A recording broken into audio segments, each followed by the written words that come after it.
నిజ నిర్ధారణకు అంతిమ నిర్ణయం డిఎన్ఏ టెస్ట్. ఉన్నది ఉన్నట్లుగా వాస్తవాలను శోధించి వివరించే మన డిఎన్ఏ టీవీ, మన రాష్ట్రం, మన ఛానల్.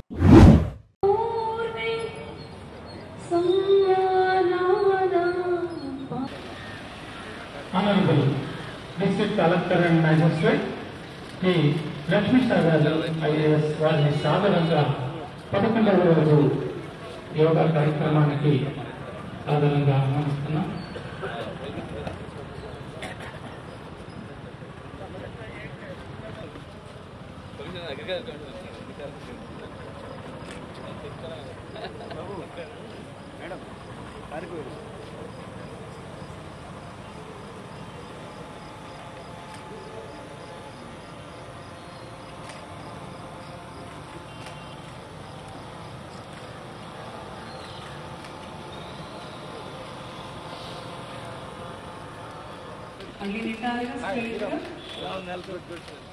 ఇప్పుడు కుడివైపు నిటారుగా, ఎడమవైపు నిటారుగా, మరొకసారి కుడివైపు కుడివైపు నిటారుగా, ఎడమవైపు నిటారుగా. మనం తలను పక్కకు తిప్పేటువంటి సూక్ష్మ వ్యాయామం చేస్తాము. అందరు కూడా మీ తలను మీ కుడివైపుకు తిప్పండి. కుడివైపు ఎడమ నుండి ముందు, మళ్ళీ కిందకి నడుము పక్కకి అటు ఇటు తెచ్చుకోండి. మరొకసారి చేతులు భుజాలను సమాంతరంగా లేపండి. చేతులు 2 చేతులు పైకి లేపండి. మళ్ళీ దించండి సమాంతరంగా, మళ్ళీ కిందకి దించేసుకోండి. ఇప్పుడు మనం భుజాలు 2, 3, ఇప్పుడు బయట వైపుకి 1, 3. ఓకే, ఇప్పుడు 2 చేతులు చాపి చక్కగా కిందకు తెచ్చుకోండి. కిందకు వంగండి, కుర్చీలో కూర్చున్నట్లుగా, నీల్ డౌన్ గోడ కుర్చీ వేస్తున్నట్లుగా నిదానంగా రైజ్. మళ్ళీ మరొకసారి వంగండి, కుర్చీలో కూర్చున్న విధంగా రైజ్. మరొకసారి డౌన్, రైజ్. ఓకే, 2 చేతులు పట్టు తెచ్చుకొని విశ్రాంతి. ఆసనం చాలా ఎక్సలెంట్ ఆసనం, కాన్సన్ట్రేషన్ ఇంప్రూవ్ అవడానికి ఉపయోగపడేటువంటి ఆసనం. నిదానంగా 2 చేతులు మీ పక్కగా కిందకు దించుతూ ఈ ఎడమ కాలు కిందకు దించి నిటారుగా మీ స్థానాలు. ఎడమ చేయి పైకి ఉండాలి. మీ తల తిప్పి మీ ఎడమ చేతి చివరిని చూసే ప్రయత్నం చేయాలి. త్రికోణాసనం. ఫ్లాంక్ మజిల్స్ ని స్ట్రెచ్ చేసేటువంటి మంచి ఆసనం. నిదానంగా పైకి లేవండి. 2 అరచేతులు భుజాలకు సమాంతరంగా తెచ్చుకొని చేతులు చక్కగా. ఇప్పుడు ఎడమ వైపు చేస్తాం. అందరూ కూడా సేమ్ అదే పొజిషన్ లో ఉంటూ ఎడమ కాలుని కొంచెం ఇట్లా టర్న్ చేసుకుంటూ ఎడమ వైపు తిప్పి ఎడమ చేతి వేళ్లతో ఎడమ కాలు వేళ్ళను తాకుతూ కుడి చేయి పైకి చక్కగా మీ తల తిప్పి మీ కుడి చేతి చివరిని చూసే ప్రయత్నం చేయండి.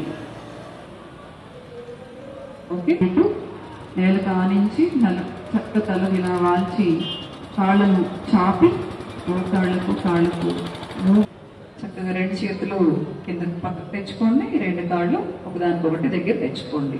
విశ్రాంతి. ఇప్పుడు అందరం కూడా నిలబడి చేసిన అసలు చేసేటువంటి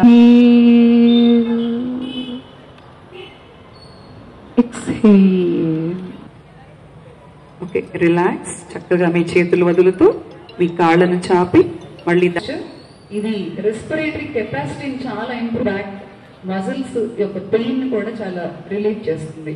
నిదానంగా చేతులు రిలీజ్ చేస్తూ కుడి చెయ్యి ఎడమ చెయ్యి రిలీజ్ చేస్తూ అందరు కూడా తలను తిప్పి ముందుకు చూడండి. ఎడమ చెయ్యి ఎడమ వైపుకి తెచ్చుకోండి. కుడి చెయ్యి కుడి వైపుకి, కుడి కాలం చాపి చక్కగా రిలాక్స్.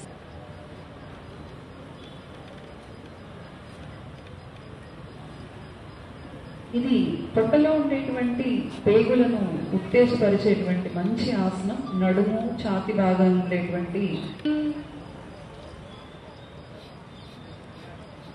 exhale.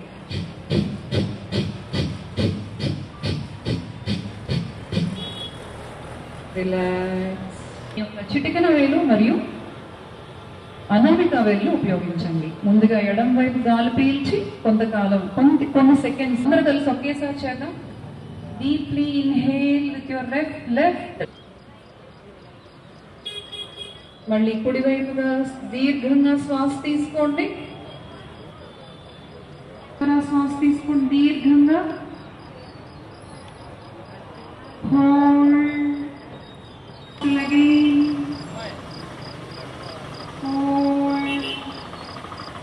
వెనక నిటారుగా ఉండాలి. థండర్ బోల్ట్ పోస్చర్ అంటారు దీన్ని. వజ్రాసనం. చక్కగా ధ్యానం చేయడానికి కూడా ఉపయోగపడేటువంటి ఆసనం ఇది. వెన్నెముక నిటారుగా ఉండాలి. అందరు కళ్ళు మూసుకొని మీ 2 చేతులను మీ మోకాల పైన ఉంచుకోవాలి. మీ ఎరుకంతా కూడా మీ శరీరం పైన మాత్రమే ఉండాలి. Close your eyes all of you. Inhale, exhale. Inhale,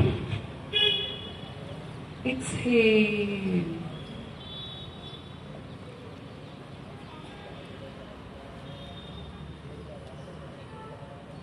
okay, ఇప్పుడు మనం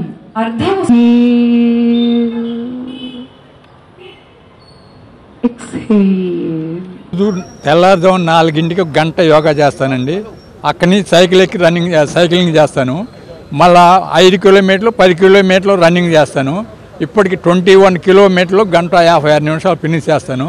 నా వయసు 80 సంవత్సరాలు. రేపు కూడా నేను కాంపిటీషన్లో పాల్గొంటున్నాను. రేపు ఎల్బి ప్రసాద్ గారి కాంపిటీషన్ ఉంది, దాంట్లో వాళ్ళు పాల్గొంటాను. నేను హ్యాపీగా ఆరోగ్యంగా బతుకుతున్నాను. నా బాడీని కూడా హాస్పిటల్కి రాసేసాను. రోజు కంటిన్యూ సైక్లింగు, రన్నింగు, యోగా ఇవి 2 ఫాలో అవుతున్నాను. నాకు ఎలాంటి ఇబ్బంది లేదు. అందరూ ఆరోగ్యంగా బతకాలంటే నన్ను ఆచరించాలి. ఈ ఆహ్లాదకరమైన వాతావరణంలో BRTS మన విజయవాడలో సిటీలో 11వ రోజు ఈ 11వ అంతర్జాతీయ యోగా దినోత్సవం సందర్భంగా రైతులతో సుమారుగా ఒక 200 మందితో ఈరోజు కామన్ యోగా ప్రోటోకాల్ చేయించడం జరిగింది. గౌరవ జిల్లా కలెక్టర్ డాక్టర్ లక్ష్మీషా గారు, గౌరవ మున్సిపల్ కమిషనర్ ధ్యాన్ గారు మరియు మా వ్యవసాయ అధికారులందరూ, ఇతర జిల్లా అధికారులు, రైతులు అందరూ కూడా సమక్షంలో చాలా చక్కగా ఆయుష్ డిపార్ట్మెంటు చక్కగా దీన్ని ఆర్గనైజ్ చేసింది. సో దీంట్లో రైతులందరూ కూడా అంటే ఈరోజు ఏదో రైతులైతే వచ్చారు కానీ బట్ ప్రతి గ్రామంలో ఉండే రైతులంతా కూడా ఇదే విధమైనటువంటి ప్రాక్టీసు ప్రతి గ్రామంలో కూడా చేయగలిగితే, ఇది కంటిన్యూ చేయగలిగితే, ఎప్పుడైతే 2015లో మన గౌరవ ప్రధానమంత్రి వర్యులు దీన్ని ఇంటర్నేషనల్ యోగా డే అని అనౌన్స్ చేశారు. అప్పటి నుండి చాలా కంట్రీస్ ఇవన్నీ కూడా ప్రాక్టీస్ చేస్తున్నాయి. మన దగ్గర మన డే టు డే లైఫ్లో ఇది ఒక పార్ట్గా నడుస్తూ ఉంది. అయినప్పటికీ కూడా మనము more and more muscle exercise చేస్తున్నాం కానీ బట్ ప్రాణాయామము మరియు ధ్యానము ఏదైతే ఉందో మెడిటేషను అది కొంచెం తక్కువగా ఉంది. కాబట్టి దానిని మనం అందరం కూడా ప్రజలకందరికీ నేర్పాల్సినటువంటి ఆవశ్యకత అయితే ఉంది. మరి మన ముఖ్యమంత్రి వర్యులు రిక్వెస్ట్ మేరకు ఈ సంవత్సరం మన విశాఖపట్నంలో జరగడం చాలా చాలా ఆనందంగా ఉంది. ఆ పర్టికులర్ డే ఎలా అయితే మన విశాఖపట్నంలో జరుగుతుందో అదేవిధంగా మన విజయవాడలో కూడా మన కలెక్టర్ అండ్ కమిషనర్ ఆధ్వర్యంలో చాలా గ్రాండ్గా జరగాలనుకొని చెప్పేసి ఇది సస్టైన్ కావాలనుకొని చెప్పేసి మనసారా కోరుకుంటున్నాను.